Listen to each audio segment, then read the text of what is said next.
नमस्कार दोस्तों, हमारे YouTube चैनल पर आपका स्वागत है। चैनल पर नए हैं तो सब्सक्राइब जरूर कर दें। आज हम राज्य के नीति निर्देशक तत्व के MCQ क्वेश्चन जो कल हमने कहा था उसको आज पूरा करेंगे। क्वेश्चन नंबर फर्स्ट, राज्य के नीति निर्देशक सिद्धांतों को भारतीय संविधान में शामिल किए जाने का उद्देश्य क्या है? तो इसका डी हो जाएगा, सामाजिक और आर्थिक प्रजातंत्र को स्थापित करना। क्वेश्चन नंबर 2, निम्नलिखित में से कौन एक राज्य के नीति निर्देशक सिद्धांतों का उद्देश्य नहीं है? इसका आंसर हो जाएगा एक धार्मिक राज्य का स्थापना करना। निम्नलिखित कथनों का विचार कीजिए। क्वेश्चन नंबर 3 है, भारत के संविधान के संदर्भ में राज्य के नीति निर्देशक तत्व जो हैं उसमें पहला है विधायिका के कृत्यों का निर्वहन करते हैं और दूसरा कार्यपालिका के कृत्यों का निर्वहन करते हैं। इनमें बताना है कि इनमें कौन सा सही है। राज्य के नीति निर्देशक तत्व विधायिका और कार्यपालिका दोनों के कृत्यों का निर्वहन नहीं करते हैं, यानी कि ऑप्शन नंबर इसका डी सही हो जाएगा। दोस्तों, चैनल पर नए हैं तो ज़रूर सब्सक्राइब कर दें और पसंद आ रही है तो एक लाइक ज़रूर कर दें, और जहां भी त्रुटियां हो उसके लिए आप कमेंट कर सकते हैं, उसको दूर करने का प्रयास किया जाएगा। क्वेश्चन नंबर जो 3 है, IAS के प्री में 2017 में आया हुआ क्वेश्चन है, बहुत इंपॉर्टेंट क्वेश्चन है, इसको एक बार और देख लीजिएगा। इसमें अगर देखेंगे तो नीति निर्देशक तत्व जो होता है कोई विधिक अधिकार एवं कानूनी उपचार नहीं बताते हैं। ये सभी राज्य क्रियाओं की विधायिका या कार्यपालिका के लिए प्रभुत्व पृष्ठभूमि का निर्माण करते हैं। ये जो है SC शीतलवाड़ के द्वारा कहा गया है। चौथा क्वेश्चन देखते हैं, राज्य के नीति के निर्देशक तत्वों के बारे में निम्नलिखित कथनों पर विचार करना है। उसमें कथन है पहला, यह तत्व देश के सामाजिक आर्थिक लोकतंत्र की व्याख्या करता है, और दूसरा कथन है इन तत्वों के अंतर्विष्ट उपबंध किसी न्यायालय द्वारा प्रवर्तनीय नहीं है। तो बोल रहा है कि इन कथनों में से कौन सा सही है। ये दोनों कथन सही है, यानी कि ऑप्शन नंबर सी हो जाएगा। अगला क्वेश्चन देखते हैं 5वां, कल्याणकारी राज्य की संकल्पना का समावेश भारत के संविधान में है। इसका आंसर हो जाएगा राज्य के निर्देशक तत्व और प्रस्तावना, यानी कि इन दोनों में कल्याणकारी राज्य की संकल्पना का समावेश है। 6वां क्वेश्चन देखते हैं, राज्य के नीति निर्देशक तत्व सहज अध्ययन के लिए निम्नलिखित में कौन से भागों में विभाजित किया जा सकता है।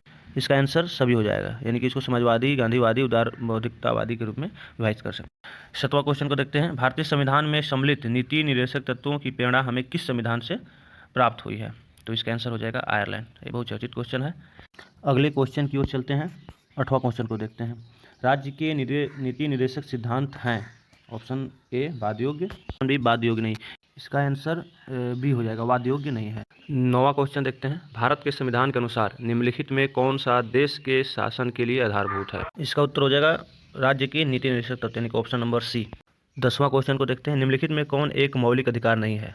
ऑप्शन ए है उत्पीड़न के खिलाफ अधिकार, बी है समान काम के लिए समान वेतन कानून के समक्ष बराबरी, और डी है धर्म पालन के स्वतंत्रता का अधिकार। इसका ऑप्शन बी हो जाएगा, समान कार्य के लिए समान वेतन जो है ये मौलिक अधिकार नहीं है, ये एक नीति निर्देशक तत्व है। चलिए 11वां क्वेश्चन को देखते हैं, निम्नलिखित में से कौन सा राज्य के नीति निर्देशक तत्वों में निहित है।